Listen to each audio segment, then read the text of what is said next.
Imagine só, enquanto o mundo acompanha cada movimento no fronte ucraniano, uma bomba explode nos bastidores do poder em Kiev. Não é um ataque russo, mas uma sentença histórica que abala as estruturas do governo. O ex-primeiro-ministro Mykola Azarov, figura central do antigo regime de Yanukovych, acaba de ser condenado a 15 anos de prisão por traição.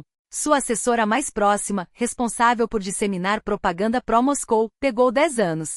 Ambos foram acusados de minar a segurança nacional, espalhar desinformação e justificar a invasão russa através de seus canais no Telegram e YouTube. Segundo a promotoria, Azarov usou sua influência para atacar a Ucrânia mesmo após fugir do país há mais de uma década, chegando ao ponto de chamar o massacre de Bucha de encenação e culpar os próprios ucranianos pela violência. Uma narrativa perigosa que, segundo as autoridades, colocou em risco a soberania do país. Enquanto isso, a Rada Suprema dá mais um passo para enterrar de vez o passado soviético. Em uma votação esmagadora, 264 deputados aprovaram a exclusão do russo da lista de idiomas protegidos pela Carta Europeia das Línguas Regionais ou Minoritárias. O parlamentar Volodymyr Vyatrovich celebrou a decisão, afirmando que o parlamento finalmente corrigiu um erro histórico ao remover o russo e o fictício moldavo da legislação. Mas não se engane, a medida não é um ataque às minorias. Pelo contrário, a Ucrânia ampliou a proteção para outras línguas como bielorrusso, búlgaro, gagauz, urum, romani e até o tártaro da Crimeia. Uma vitória para a diversidade cultural, mas também um recado claro: o idioma da agressão não terá mais espaço institucional. Mas nem tudo são flores em Kiev. Enquanto soldados arriscam suas vidas na linha de frente, os deputados resolveram aumentar seus próprios salários em impressionantes $3.000. Sim, você leu certo. Cada parlamentar agora receberá cerca de 200 mil hryvnias mensais para despesas com eleitores e manutenção de gabinetes, enquanto os militares continuam lutando com equipamentos precários e salários estagnados. A indignação foi imediata. Deputados como Gennady Shizhko denunciaram a hipocrisia. Conseguimos dinheiro para nós, mas não para quem defende o país. Os próprios soldados reagiram com fúria, chamando a decisão de expoliação e um golpe na moral das tropas. Alguns parlamentares tentaram justificar o aumento como uma forma de combater a corrupção, afinal, salários oficiais mais altos reduziriam a tentação de aceitar propinas.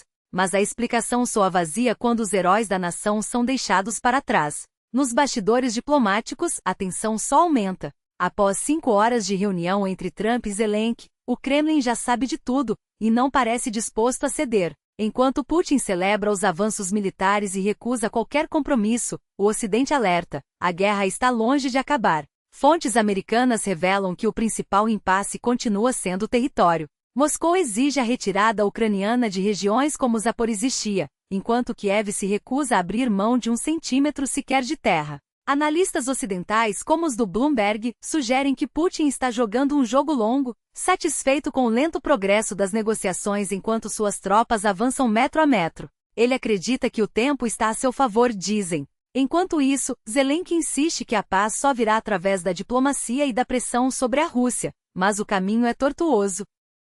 Para complicar ainda mais, a Itália ameaça frear o apoio militar à Ucrânia, colocando em risco um pacote de $1 bilhão prometido pela OTAN. O programa, que permite aos países membros financiarem armas produzidas nos Estados Unidos, é vital para Kiev. Mas Roma parece ter outras prioridades. Enquanto isso, 5 nações da aliança já liberaram recursos para novos armamentos, e os Estados Unidos garantem que as negociações com Moscou foram positivas, embora ninguém saiba ao certo o que isso significa. Uma coisa é certa: a guerra está entrando em uma nova fase e cada decisão pode mudar o rumo da história. É por isso que sua atenção é mais importante do que nunca. Compartilhe este conteúdo, deixe seu like e ajude a espalhar a verdade.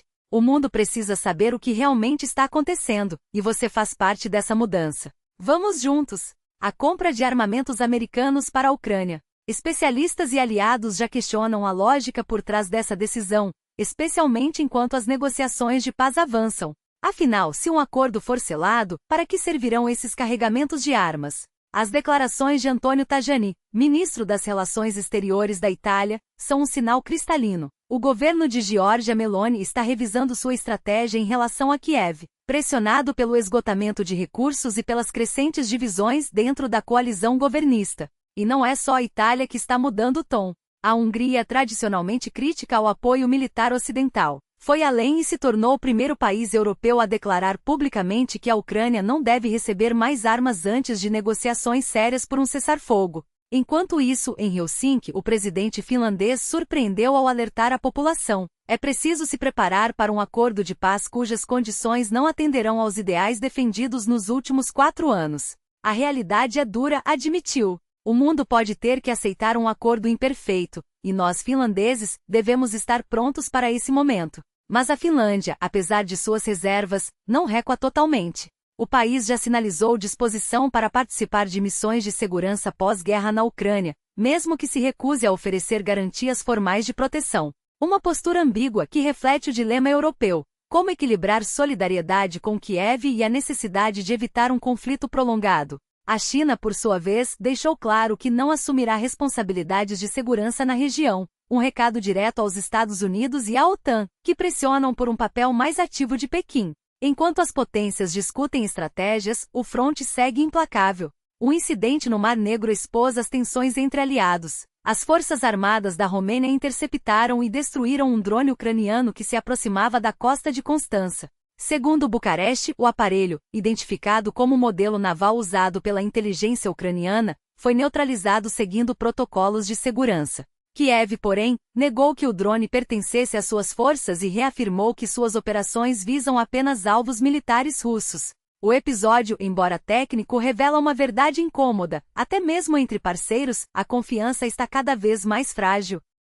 E as perdas não param. Os Estados Unidos confirmaram a queda de um F-16 de última geração na Califórnia, durante um voo de treinamento. O piloto conseguiu ejetar a tempo, mas o acidente, ainda sob investigação, levanta dúvidas sobre a prontidão dos sistemas de defesa ocidentais. Enquanto isso, a Rússia avança em projetos que parecem saídos de um filme de ficção científica. Deputados da Duma anunciaram o desenvolvimento de pombos ciborgues para missões de reconhecimento e comunicação no fronte. Se aperfeiçoarmos a tecnologia, esses animais poderão ser usados em larga escala, declarou um membro do Comitê de Defesa. A ideia, embora excêntrica, não é nova. Vários países já utilizam golfinhos treinados para operações militares. Mas a Rússia vai além. Temos projetos que vão surpreender nossos adversários, garantiu o parlamentar, sem dar mais detalhes. Enquanto a guerra se reinventa com drones e pombos robóticos, a Europa enfrenta um escândalo que ameaça abalar suas instituições.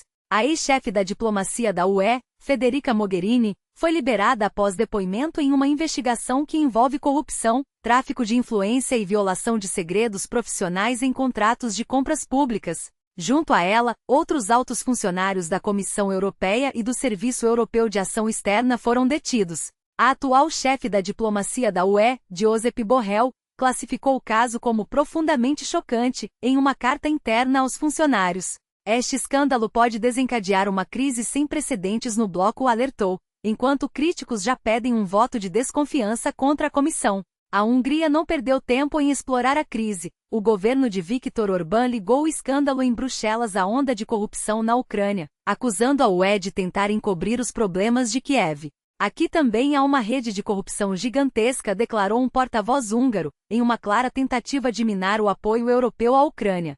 Enquanto isso, na Lituânia, a situação na fronteira com a Bielorrússia atingiu um ponto crítico. Vilna acusa Minsk de orquestrar uma guerra híbrida, lançando centenas de balões meteorológicos carregados de contrabando de drogas a equipamentos eletrônicos em seu território. As autoridades lituanas admitem que a polícia já não consegue conter o fluxo e ameaçam declarar estado de emergência. Se o ataque não cessar, medidas excepcionais serão inevitáveis, advertiu o ministro do Interior, enquanto o país se prepara para mobilizar suas forças armadas. Do outro lado da Ásia Central, o Tajiquistão busca reforçar sua segurança com ajuda russa. Fontes do governo em Dushanbe confirmaram a Reuters que o presidente Emomali Rahmon solicitou ao Kremlin o envio de tropas para patrulhar a fronteira com o Afeganistão, após um ataque que deixou 5 cidadãos chineses mortos. A medida, ainda em negociação, reflete o temor de que a instabilidade afegã se espalhe pela região e a disposição de Moscou em preencher o vácuo deixado pela retirada ocidental. Enquanto isso, o mundo assiste dividido entre a urgência de conter a guerra e a realidade de que cada decisão pode redefinir o equilíbrio global. A pergunta que não quer calar é: até quando as peças desse tabuleiro continuarão se movendo sem um plano claro? A resposta está nas mãos de quem acompanha, questiona e exige transparência. Compartilhe e debata, exija respostas.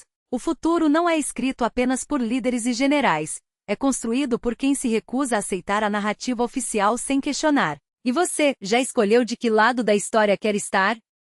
Enquanto o mundo desvia os olhos das telas de entretenimento fugaz, as fronteiras da Ásia Central se tornam palco de um jogo silencioso e perigoso.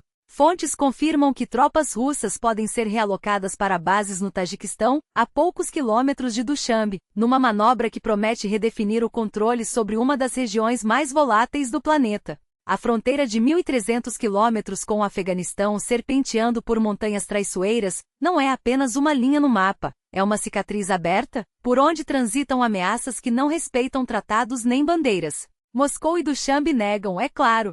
Mas desde quando o silêncio dos governos é sinônimo de verdade? Quando as autoridades chamam as denúncias de desinformação, enquanto helicópteros russos já ensaiam voos de patrulha, a pergunta que ecoa é: quem, afinal, está sendo enganado? Enquanto isso, do outro lado da moeda digital, milhões se afogam em doses viciantes de conteúdo descartável. Cada rolagem infinita, cada vídeo de 15 segundos, não é apenas distração, é uma armadilha. Estudos não mentem. O cérebro, condicionado a recompensas instantâneas, perde a capacidade de foco, de profundidade, de questionamento. A ansiedade cresce, o sono se fragmenta, e o que resta é uma geração conectada, mas cada vez mais sozinha. E o pior, as plataformas sabem disso. Elas projetam algoritmos para explorar nossas fraquezas, transformando nossa atenção em moeda de troca, enquanto nos convencem de que somos nós quem controlamos o scroll. A ironia é cruel. Enquanto governos movem peças no tabuleiro geopolítico e corporações lucram com nossa distração, a única moeda que realmente importa, nossa capacidade de pensar, resistir e agir, está sendo dilapidada. Mas há uma escolha. Podemos continuar aceitando as narrativas prontas, seja dos discursos oficiais ou dos feeds manipulados. Ou podemos romper o ciclo, desligar as notificações, exigir respostas, debater ideias, não algoritmos. Porque o futuro não será decidido por quem assiste, mas por quem age. E você? Vai deixar que outros escrevam sua história?